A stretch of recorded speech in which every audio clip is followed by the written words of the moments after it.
Perplexed, Harry and Neville took the scroll addressed to each of them as the girl stumbled back out of the compartment.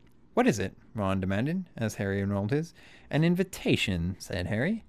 "Harry, I would be delighted if you would join me for a bite to eat of lunch in compartment C. Sincerely, Professor H.E.F. Slughorn."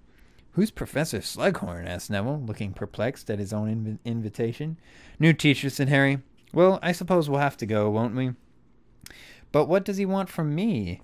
asked Neville nervously, as though he was expecting detention. "No idea," said Harry, which was not entirely true, though he had no proof yet that his hunch was correct. "Listen," he added, seized by the sudden brainwave. "Let's go into the invisibility cloak. Then we might get a good look at Malfoy on the way, and see what he's up to." The idea, however, came to nothing. The corridors, which were packed with people on the lookout for the lunch trolley, were impossible to negotiate while wearing the cloak.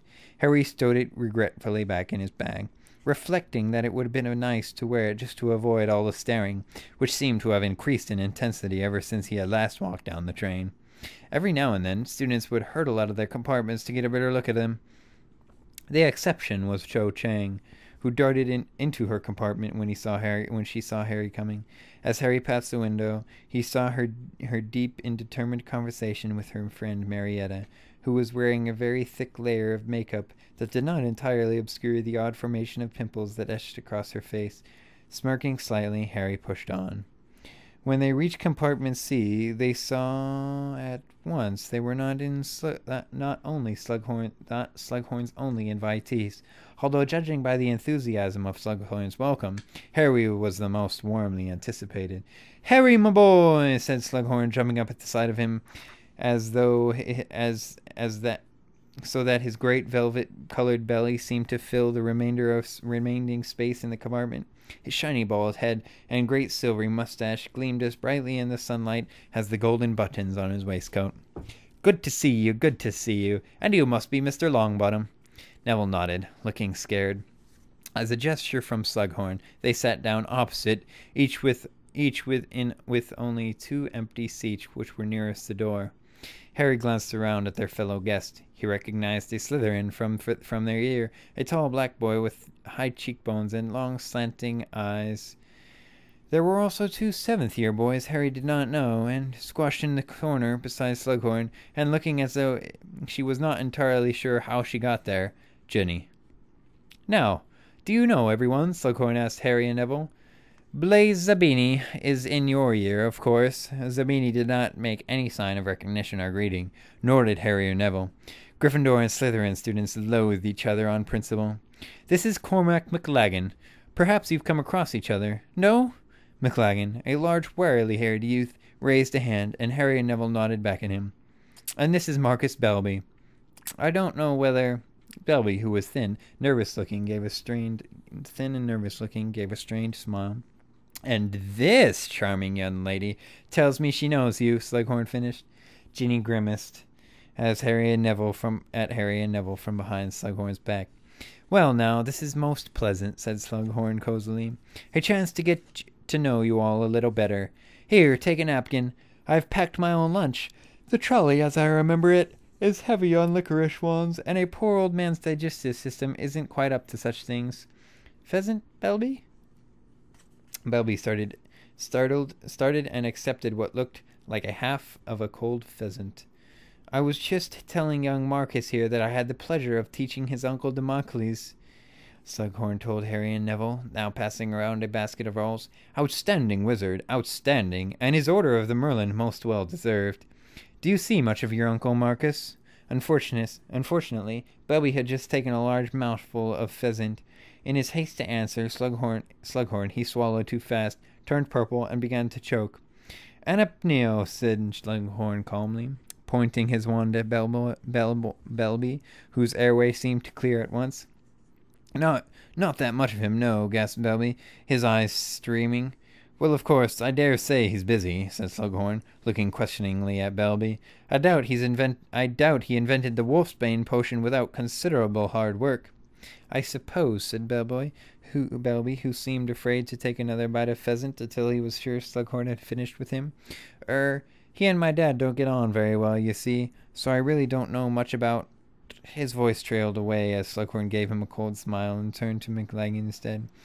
Now you, Cormac, said Slughorn, I happen to know you see a lot of your Uncle Tiberius, because he has a rather splendid picture of you two hunting nogtails in, I think, Norfolk? Oh, yeah, that was fun, that was, said McLaggen. We went with Bertie Higgs and Rufus Scrimgeour. This was before he became minister, obviously. Ah, you know Bertie and Rufus, too? Beamed Slughorn, now offering around a small tray of pies. Somehow, Belby seemed missed out. Now tell me. It was as Harry had expected. Everyone here seemed to have been invited because they were connected to somebody well-known or influential. Everyone except Ginny. Zabini, who was interrogated after McLaggen, turned out to have a famously beautiful witch for a mother. From what Harry could make out, she had been married 7 times, each of her husbands dying mysteriously and leaving her mounds of gold. It was Neville's turn next. This was very uncomfortable for 10 minutes, for Neville's parents, well-known orators, had been tortured into insanity by Bellatrix Lestrange and a couple of Death Eater cronies. At the end of Neville's interview, Harry had the impression that Slughorn was reserving judgment on Neville, yet to see whether he had any of his parents' flair. And now, said Slughorn, shifting massively in his seat, with the air of the compeer introduced his star act. Harry Potter. Where to begin? I feel I barely scratched the surface when we met over the summer. He contemplated Harry for a moment as though he was in a particularly large and succulent piece of pheasant, then said, The Chosen One. They're calling you now. That's what they're calling you now. Harry said nothing. Belby, McLaggen, and Zabini were all staring at him.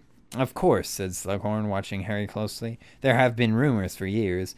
I remember when, well, after that terrible night, Lily, James, and you survived. And the word was that you must have had powers beyond the ordinary. Zabini gave a little cough that was clearly supposed to indicate amused skepticism.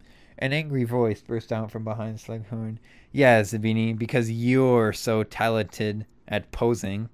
Oh dear, chuckled Slughorn comfortably, looking around at Ginny, who was glaring at Zabini around Slughorn's great belly. You want to be careful, Blaise. I saw this young lady perform the most marvelous bat bogey hex as I was passing her carriage. I wouldn't cross her. Zabini merely looked contemptuous. Anyway, said Slughorn, turning back to Harry, such rumors this summer. Of course, one doesn't know what to believe. The prophet had been known to print inaccuracies, make mistakes. But there seems little doubt, given the number of witnesses, that there was quite a disturbance at the ministry, and that you were there in the thick of it all. Harry, who could see no other way out of this without flatly lying, nodded, but still said nothing. Slughorn beamed at him. So modest. No wonder Dumbledore is so fond. You were there, then. The rest of the story is so sensational, of course. One doesn't know quite what to believe. This fabled prophecy, for instance. We never heard the prophecy, said Neville, turning geranium pink as he said it. That's right, said Ginny staunchly. Neville and I were both there, too. And all of this Chosen One rubbish is just the prophet making things up as usual. You were both there, too, were you? Said Slughorn with great interest, looking from Ginny to Neville, but both of them sat clam-like with encouraging smiles. Yes, well, it is true that the prophet often exaggerates, of course, Slughorn said, sounding a little disappointed. I remember dear Gwynnog telling me, Gwynnog Jones, I mean, of course, captain of the Holyhead Harpies. He meandered off into long-winded reminiscence, but Harry had the distinct impression that Slughorn had not finished with him, and that he had not been convinced by Neville and Ginny.